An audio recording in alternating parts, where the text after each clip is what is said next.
আসসালামু আলাইকুম। প্রিয় দর্শক, এটা ফেব্রুয়ারি মাস, ভাষার মাস। এবং 21শে ফেব্রুয়ারি মাত্র একদিন আগে গত হয়েছে। আজ 22শে ফেব্রুয়ারি আমরা কথা বলছি। এবং ঠিক 21শে ফেব্রুয়ারির দিন অদ্ভুত একটা বিষয় নিয়ে বিতর্ক তৈরি হয়েছে। সেই বিতর্কটা হচ্ছে যে আমরা ভাষায় কি কি শব্দ ব্যবহার করব, কি কি শব্দ ব্যবহার করব না।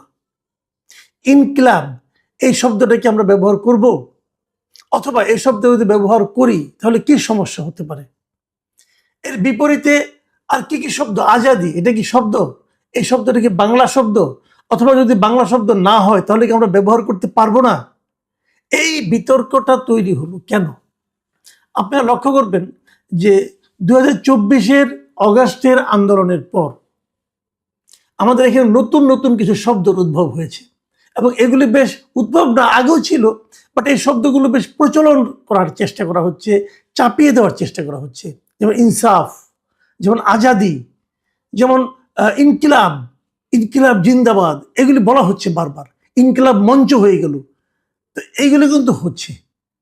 এখন এই শব্দগুলো কি আমরা চিনি না, আমরা জানি না, জানলে আপত্তি কোথায়, অথবা না জানলে সমস্যাটা কোথায়? দেখুন, এটা নিয়ে আমি গতকালকে একটা টকশোতে ছিলাম।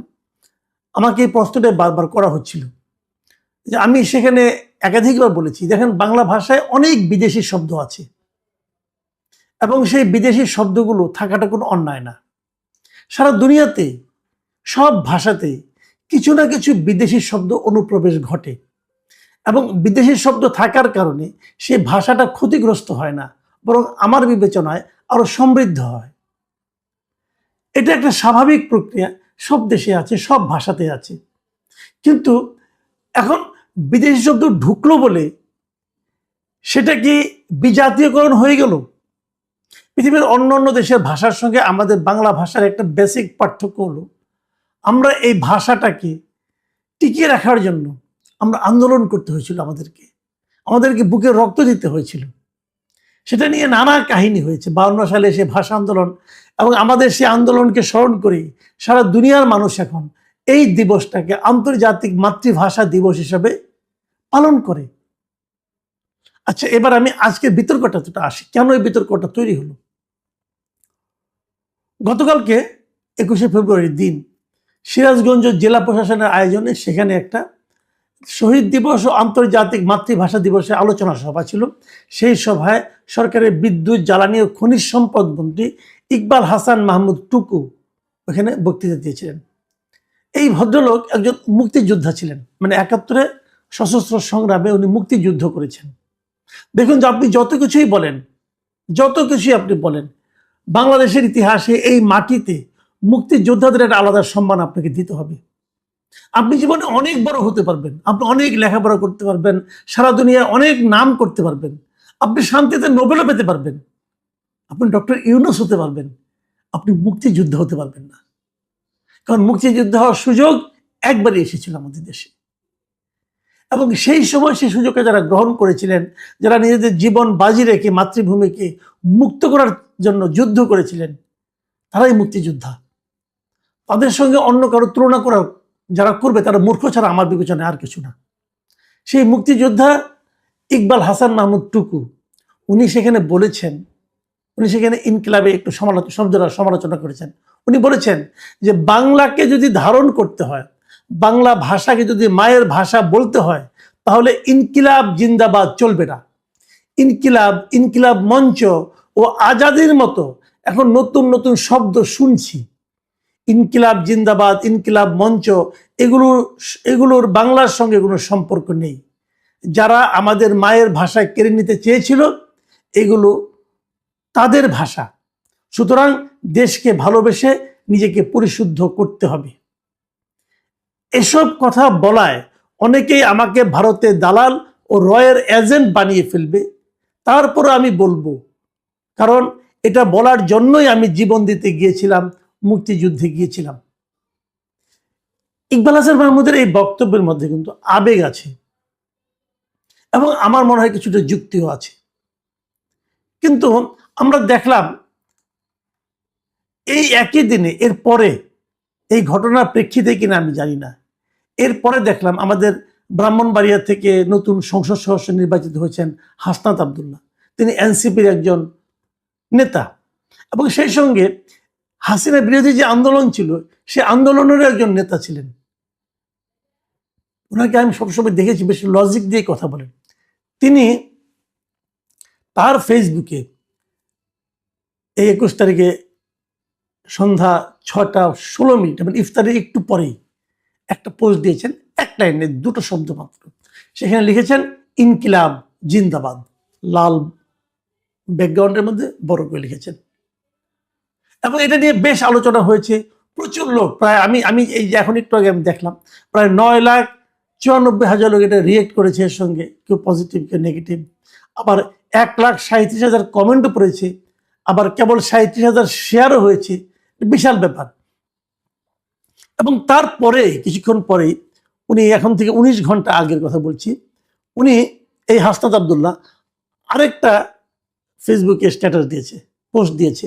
সেখানে এই ইকবাল হাসান মাহমুদ টুকুর একটা ছবি দিয়ে, একটা ভিডিও দিয়ে, যে জুলাইয়ের পরে উনি যখন দেশে ফিরলেন তখন উনি কি বলেছেন সেগুলো বলছেন। তার সঙ্গে লেখা ছিল যে জুলাই আন্দোলনের পরে এসে এই নেতা ইনকিলাব জিন্দাবাদের বিপক্ষে অবস্থান নিতেছে, ছাত্র জনতা তোমাকে এবার দেখে নেবে ইনশাল্লাহ। তার মানে বোঝা গেল যে আগের ওই স্ট্যাটাসটা উনি দিয়েছেন বেসিক্যালি ইকবাল হাসান মাহমুদকে লক্ষ্য করেই। এর মধ্যে আরো একটা ঘটনা ঘটেছে। সেই ঘটনাটা হলো যে ডক্টর ইউনূসের যিনি প্রেস সেক্রেটারি ছিলেন মিস্টার শফিকুল আলম, তিনি একটা পোস্ট দিয়েছেন এবং ওই পোস্টটা উনি ইংরেজিতে লিখেছেন, ওটা 21 তারিখে দিয়েছেন।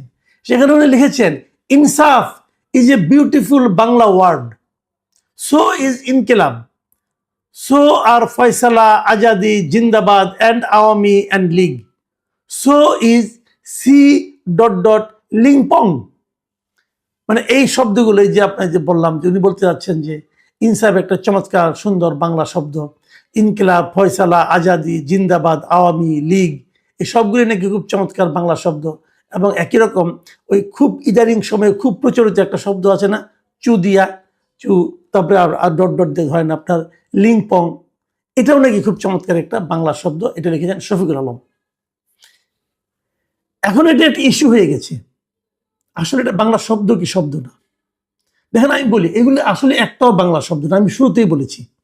শফিকুল আলম নিজেকে অবশ্য খুব জ্ঞানী মনে করেন এবং উনি যতই জ্ঞানী হন না কেন, সরি টু সে, ওনাকে বলতেই হচ্ছে ভাই আপনি যে শব্দগুলি বলেছেন এগুলি একটাও বাংলা শব্দ না। উনি হয়তো বলতে চেয়েছেন এগুলি চলতে চলতে বাংলায় রূপান্তরিত হয়েছে, না, এটা চলতে চলতে বাঙালি শব্দ না, এটা বাংলা ভাষার অংশ হয়ে গেছে। এভাবে ভাবেন, এটা বাংলা ভাষার অংশ হয়ে গেছে, কিন্তু এটা বাংলা শব্দ না। আমি আপনাকে বলি, আমরা যে বাংলা কথাই বলি না, আমাদের কথায় কিন্তু প্রচুর, আমি আগেও বলেছি, প্রচুর বিদেশি শব্দ আছে। কত শব্দ আছে একটা হিসাব আপনাকে আমি দিই। ডক্টর এনামুল হক, ডক্টর মোহাম্মদ এনামুল হক খুব বিখ্যাত একজন ভাষাবিদ ছিলেন। তিনি একটা হিসেব দিয়েছিলেন। উনি বলেছিলেন এই বাংলা ভাষায় যত শব্দ আছে তার মধ্যে 25% শব্দ হচ্ছে তৎসম শব্দ। তৎসম শব্দ মানে এগুলো সংস্কৃত থেকে এসেছে সরাসরি। আর 5% হলো অর্ধ তৎসম শব্দ এবং 60% হলো তদ্ভব শব্দ। মানে তদ্ভব শব্দ সবচেয়ে বেশি। এই তদ্ভব শব্দগুলি কি আসলে একটু বলি, সবাই জানেন তবু আমি একটু বলি আর কি। তদ্ভব শব্দ হচ্ছে এই শব্দগুলোর মূল শব্দটা সংস্কৃত ভাষায় আছে, কিন্তু সেখান থেকে চেঞ্জ হতে হতে হতে হতে সেটা অপভ্রংশের মাধ্যমে পরিবর্তিত হয়ে এখন বাংলায় এসে গেছে। এটা হলো তদ্ভব শব্দ। তার মানে এটাকে আপনি অনেকটা বাংলা শব্দ ধরতে পারেন। আর এর বাইরে বিদেশি শব্দ আছে 8%। টোটাল যা শব্দ আছে আমাদের তার 8% হচ্ছে বিদেশি শব্দ এবং একদম খাঁটি দেশি শব্দ যেটাকে বলা হয়, এই দেশি শব্দ আছে মাত্র 2%। তাহলে এই তদ্ভব শব্দ যেটা আছে এটাকেও কিন্তু আমি খাঁটি বাংলা শব্দ বলতে পারি। তো তদ্ভবের 60% আর দেশি 2%, এই 62%কে আপনি ধরতে পারেন এটা বাংলা শব্দ। আর 25% তৎসম, 5% অর্ধ তৎসম এবং 8% বিদেশি শব্দ আছে।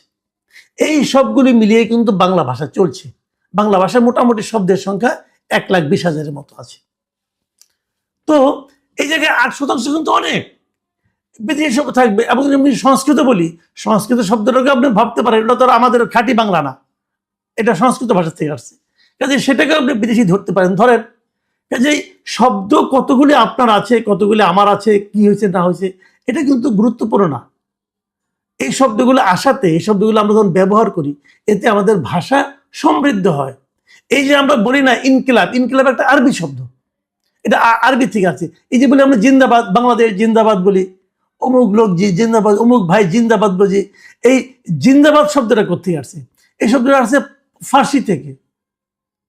তো এরকম বিভিন্ন জায়গাতে শব্দ আসছে, আমাদের এগুলো মানতে কোনো সমস্যা নাই। ইনকিলাব জিন্দাবাদ বলে আমার কোনো সমস্যা নাই, কিন্তু আমার কথাটাকে জানেন, এই যে আমি বলি ইনকিলাব জিন্দাবাদ বলতে আমার কোনো সমস্যা নাই, এই আমি কিন্তু বলি জয় বাংলা বলতেও আমার কোনো সমস্যা নাই। তো আপনারা যারা ইনকিলাব জিন্দাবাদ বলেন, তারা কি জয় বাংলা বলবেন? তারা কি জয় বাংলা বলতে দিবেন? অথচ আমাদের এখানে মুক্তিযুদ্ধের সময় জয় বাংলা ছিল সবচেয়ে প্রধান স্লোগান। ওই একটা স্লোগান দিয়ে আমরা দেশ স্বাধীনের জন্য আন্দোলন করেছি, সেটা ছিল জয় বাংলা। তা আপনারা জয় বাংলা বলতে আপনাদের গা রিরি করবে, আর ইনকিলাব বলতে আপত্তি করলে আপনাদের মেজাজ খারাপ হয়ে যাবে। ভাই এটা তো হয় না। এখন আপনি বলবেন না জয় বাংলা তো আওয়ামী লীগের দলীয় স্লোগান, আপনি যদি জয় বাংলাকে আওয়ামী লীগের দলীয় স্লোগান বলেন, তাহলে কেউ কেউ তো ইনকিলাব জিন্দাবাদকে অন্য কোনো না কোনো দল, কোনো না কোনো অংশ, কোনো না কোনো গোষ্ঠীর একটা স্লোগান হিসেবে বিবেচনা করতে পারে। তখন আপনি কি করবেন? তখন তো আপনার সহ্য হবে না। তো আপনারটা হলে ঠিক আর অন্যেরটা হলে বেঠিক, এই মানসিকতা থাকা চলবে না। আপনারা জয় বাংলা স্লোগান বলার কারণে গত 18 মাস অনেকে চাকরি চলে গেছে, অনেকে চাকরি চলে গেছে। আমি জানি এই আপনার ইয়ের কাছে, এই যে আপনার পদ্মা সেতুর এখানে একটা স্কুল আছে, স্কুলের কয়েকজন ছাত্র গাড়িতে করে যাচ্ছিল, স্কুলের স্টুডেন্টের ভাই, বাচ্চা ছেলে, তারা জয় বাংলা স্লোগান দিয়েছিল, তাদের স্কুল থেকে বের করে দেওয়া হয়েছে। এই ইয়ের এখানে, এই আপনার পদ্মার এখানে যে ক্যান্টনমেন্ট স্কুলটা আছে, সেই স্কুল থেকে বের করে দেওয়া হয়েছে। কেন?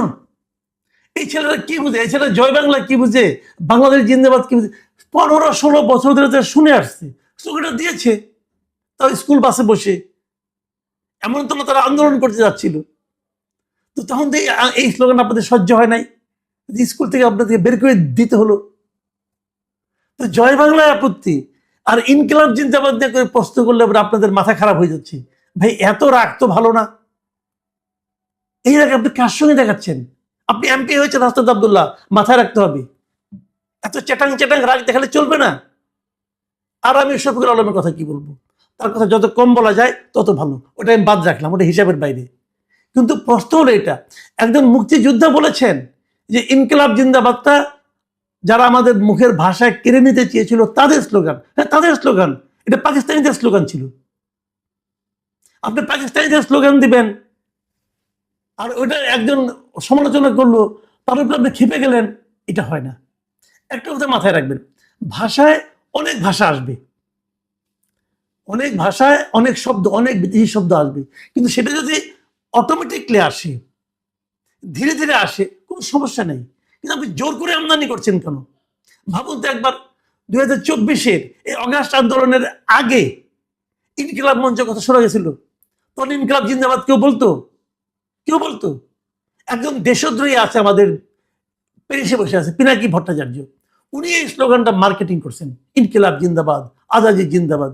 ইলেকশন আগের দিনে দেখলাম যে ইনকিলাব জিন্দাবাদ আর আজাদি জিন্দাবাদ করে উনি কেঁদেই দিলেন, চোখ মোছা ভান করলেন চশমা খুলে, জামাতকে জিতাতে হবে।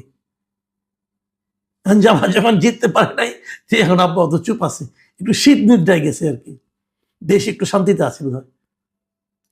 এগুলো চলবে না। বিদেশি শব্দ অবশ্যই আসবে, আমার কোনো আপত্তি নেই, কিন্তু সেটাকে জোর করে আনতে গেলে সমস্যা আছে।